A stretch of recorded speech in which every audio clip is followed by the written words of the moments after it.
할렐루야. 오늘로서 시편 4편이 이제 4권이 끝나고 다시금 시편 제5권 즉 107편부터 150편까지 시작이 됩니다. 오늘은 시편 107편 1절로 43절의 말씀을 가지고 그리스도인은 사명자다라는 주제로 우리가 묵상한 것을 나누어 봅니다. 이 시편은 하나님께서 이스라엘 백성들을 바벨론 포로 생활에서 구원하여 해방 주신 것에 대해서 감사드리는 찬송시입니다. 본문 1절에서 3절을 보게 되면은 각처에서 유랑 생활을 하던 즉 디아스포라적인 삶을 살던 이스라엘 백성들이 해방이 되자 다시 다 고국으로 돌아왔습니다. 시인은 여호와께 구속함을 받은 자는 이같이 말할지어다라고 시작을 합니다. 옛날에 이스라엘 백성들이나 오늘날 우리들이나 여호와께 구속함을 받은 자들은 하나님께 감사를 또 찬양을 드리지 않을 수가 없습니다. 그렇습니다. 우리가 다 죄 아래서 영원히 심판받을 수밖에 없었으나 예수 그리스도로 말미암아 생명의 구속을 받아 구원의 기쁨을 맛보게 되었기 때문에 여호와께 감사하라 그는 선하시며 그 인자하심이 영원합니다라고 찬양을 돌리지 않을 수가 없는 것입니다. 그런데 우리는 이 복을 우리만 누려서는 안 됩니다. 다른 사람들과 함께 누려야 하는 겁니다. 바로 이런 연유 때문에 하나님은 우리를 복음의 나팔수로 또한 사명자로 부르신 것 아니시겠습니까? 그래서 베드로전서 3장 15절에 보게 되면은 너희 마음에 그리스도를 주로 삼아 거룩하게 하고 너희 속에 있는 소망에 관한 이유를 묻는 자에게는 대답할 것을 항상 예비하되 온유와 두려움으로 하고라고 기록하고 있는 겁니다. 그러기에 우리 하나님의 사람들은 무시로 복음을 전해야 합니다. 다시금 본문 4절로 32절까지의 묵상의 말씀입니다. 시인은 하나님께서 이스라엘 백성들을 여러 가지 어려움에서 구원내신 그 사실을 네 가지 모습으로 지금 증거하고 있습니다. 첫째는 4절에서 9절 말씀으로 광야를 지나는 백성들이 길을 잃고 목이 말라 죽을 지경에 이르렀을 때에 하나님께 부르짖자 하나님께서는 그들을 안전한 곳으로 인도하셨다라고 증거하고 있습니다. 그렇습니다. 이스라엘 백성들이 광야 생활에서 당한 것이나 오늘날 우리가 영적인 나그네 길에 있어서나 이러한 과정을 밟게 된다는 것은 부인할 수 없는 사실입니다. 아마 여러분께서도 광야 같은 메마른 이 세상에서 숨이 막힐 지경에 처한 경험을 겪고 있을 때 하나님의 놀라우신 도우심의 역사를 체험한 분이 분명 계실 것입니다. 두 번째는 10절로 16절의 말씀으로 시인은 옥에 갇혀 있는 죄수의 모습을 지금 말하고 있습니다. 이스라엘 백성들은 하나님의 말씀에 순종하지 않았기 때문에 이러한 어려움을 당하게 된 것이라고 합니다. 그들이 이러한 사실을 아는 것만으로서는 그들이 어려움이 조금도 가벼워지지 않았습니다. 그렇습니다. 그들이 절망 상태에 이르러 다시금 자유 얻기를 갈망하게 될 때까지는 그들이 어려움은 계속되었던 것입니다. 그러나 그들은 드디어 절망 상태에 이르러서 하나님께 부르짖자 하나님께서는 그들을 얽어매었던 쇠사슬을 끊어주셨습니다. 오늘날 우리 또한 마찬가지 아니겠습니까? 이 모양 저 모양으로 손댈 수 없는 지경에까지 이르렀어도 하나님께 부르짖으면 하나님께서는 우리의 문제를 해결해 주시는 것입니다. 세 번째로는 17절로 22절의 말씀으로 시인은 이스라엘 백성들이 어리석은 죄악으로 인하여 병들어서 병자의 모습을 지금 말하고 있습니다. 18절에 기록되어 있습니다. 그렇습니다. 물론 모든 병이 다 죄로 인하여 생기는 것은 아니지만 여기서 말하는 병은 죄로 인하여 일어난 병이라고 생각합니다. 죄로 말미암은 병은 어찌나 혹독하든지 사망의 문에 가깝게라고 18절에서 기록하고 있습니다.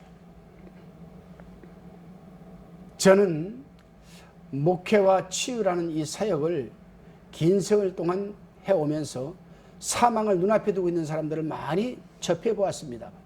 지금도 저와 함께 기도 생활을 하고 치유 기도를 받고 있는 분들 중에 그런 분들도 계십니다.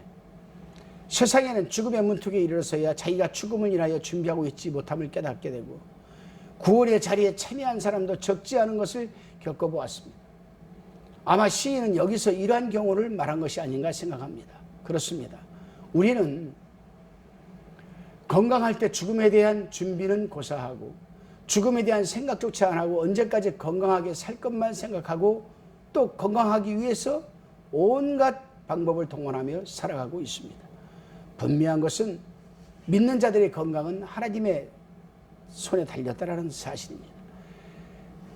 많은 사람들이 건강에 좋은 것이란 이것저것 다 먹어가면서 살지만 하나님에 대한 생각은 조금도 하지를 않고 살다가 병들고 죽음이 문턱에 오면 그때서야 죽음에 대한 준비를 하며 살지를 못한 것에 대한 후회를 해보지만 이미 때는 늦은 것 아니겠습니까?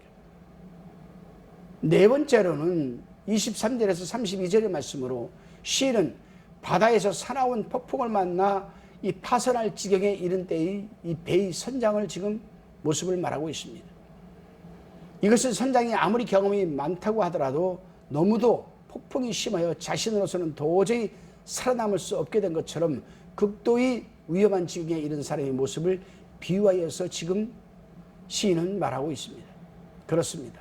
우리는 위의 네 가지 비유의 말씀을 우리가 읽으면서 시인이 가르쳐주는 교훈을 읽자마자 잊어버릴 수는 있습니다만 한번 다시금 생각할 필요는 있습니다. 먼저는 어려움을 당하고 있는 사람의 경우를 생각해 보면 이들은 자기들이 당하고 있는 어려움으로 말할 수 없는 걱정과 근심을 하다가 더 이상 견딜 수 없는 처지에 이르러서야 하나님께 부르짖게 됩니다. 이들이 빨리 하나님께 돌아오면 돌아올수록 그 어려움은 덜 당하게 되었을 것은 자명한 일 아니겠습니까?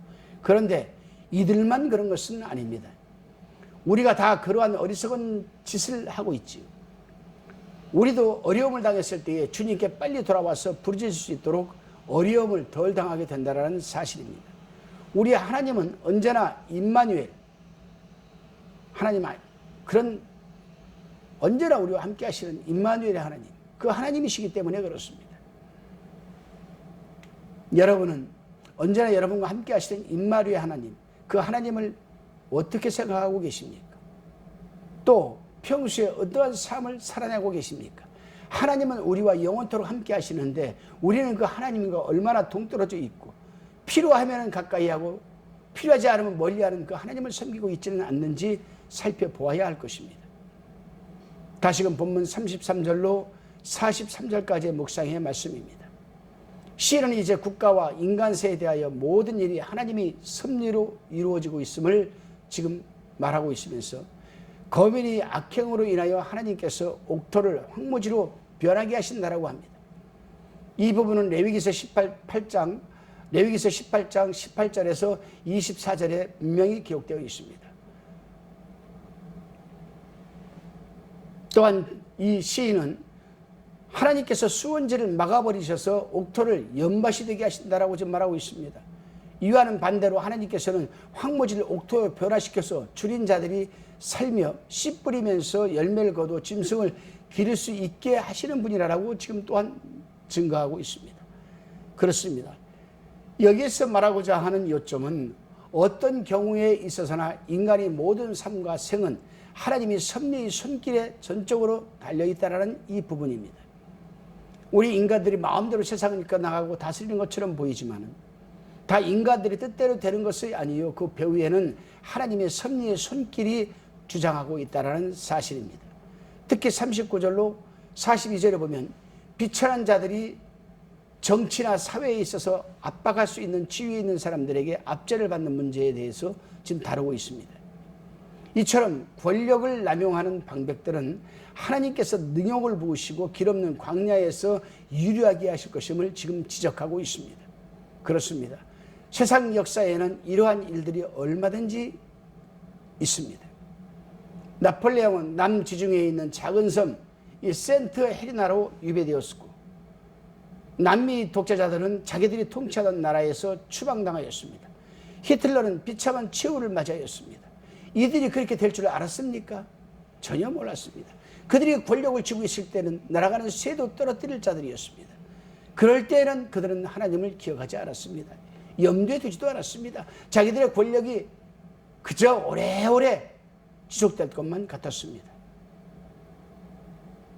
그렇습니다. 이러한 사실들은 하나님께서 맡겨주신 권세를 남용하여서 백성을 무한정으로 괴롭히는 것은 용납되지 않는다는 것을 분명히 보여주는 몇 가지 신뢰에 불과한 것 아니겠습니까? 그래서 시인은 43절에서 지혜 있는 자들은 이 일에 주의하고 여호와의 인자하심을 깨달으라. 그렇게 증거하고 있는 겁니다. 여러분, 세상 역사는 잠깐입니다.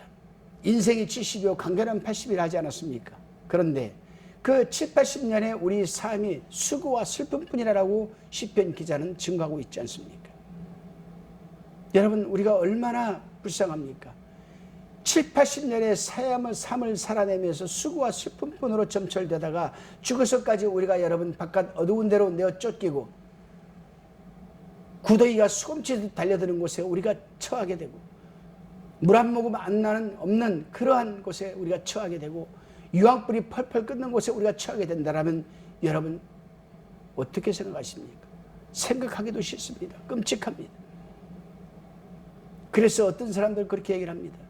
이 세상에서 70, 80년의 삶이 앞으로 우리가 영원히 질병도 없고 사망도 없고 고통도 없고 근심 걱정도 없는 그 하늘나라에 가서 하나님과 함께 살아갈 수 있는 삶의 과정이다.